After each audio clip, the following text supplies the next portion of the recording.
The war is over! Hey guys, this is James. Let's jump right into it. I did a video earlier about respect sex, and that's a link below, not comment, link below. And I felt impressed to do a 3-part series on respect sex, proper sex. So, simple, we're gonna start with before marriage. This video is going to be before marriage. So we have simple guidelines. You want some simple guidelines? Ready? Don't do it. Yes, it's that obvious. Don't do it. There are 3 reasons, and 1 is preservation, physically. 2 is protection, mentally. 3 is purity, spiritually. And we're going to talk about 4 areas. 1, yourself. 2, your current family. 3, your future spouse. 4, your future family. So let's start. Why you don't do sex before marriage. It's not to consummate a dating relationship. It's not to take something, to prove something to somebody. No. Sexual intercourse is not to be done outside the holy matrimony of marriage relationship. And here are the 3 reasons. 1, preservation physically for yourself.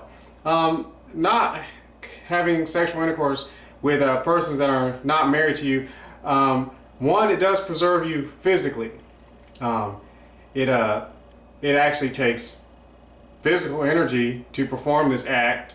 But 2, some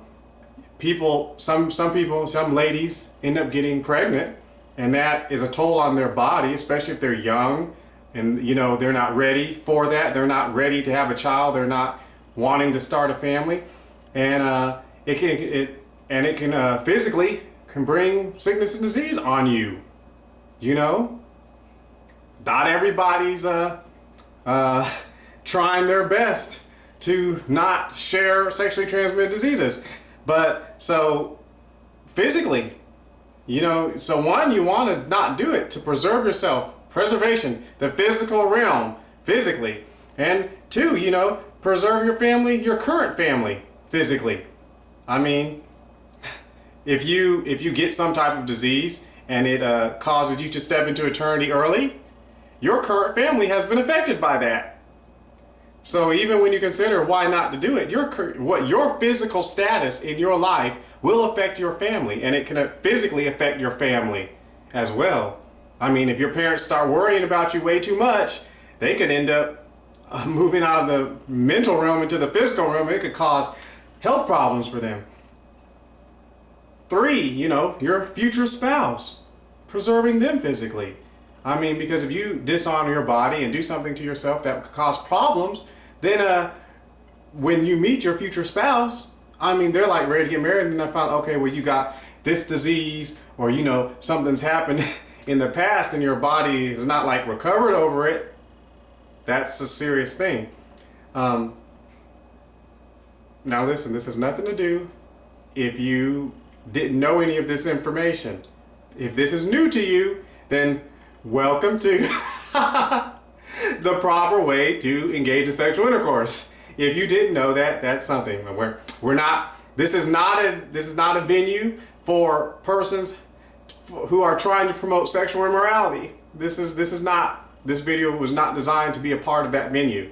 This is to protect you. So back on preservation physically for your future spouse. Hey, because if you get a disease that you don't know about, some people are really afraid. They don't go to the doctor. I mean, really, they commit fornication and adultery outside of marriage. They don't go to the doctor, and they keep doing it, but they don't go to the doctor.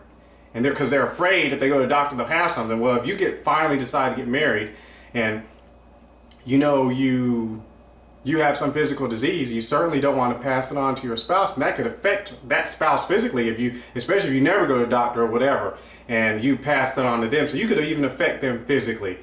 And 4, you can affect your future family physically. Yes, if you commit fornication, adultery, and you have a child, then you have altered the physical presence of your future family, because now you have another child coming into this family that you are now going to start.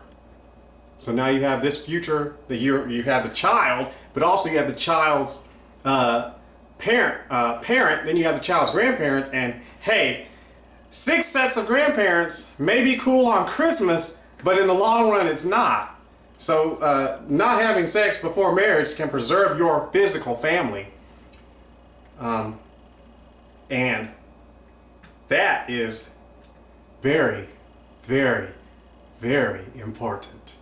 So that's it. So I'm turning this into, yeah, so I'm going to turn this into a 6. Yeah, I'm going to turn this to a 6-video series. We're going to stop right there on simple guidelines. Don't do it. Proper sex, one of 3. Preservation, you know, physically. Don't do it. So you can protect yourself, preserve yourself physically, yourself, your current family, your future spouse, and your future family. And that's it. Remember, Jesus is your healer, your financier, and your righteousness. Just believe you receive it and take it by faith, and it's yours. And be blessed in Jesus' name.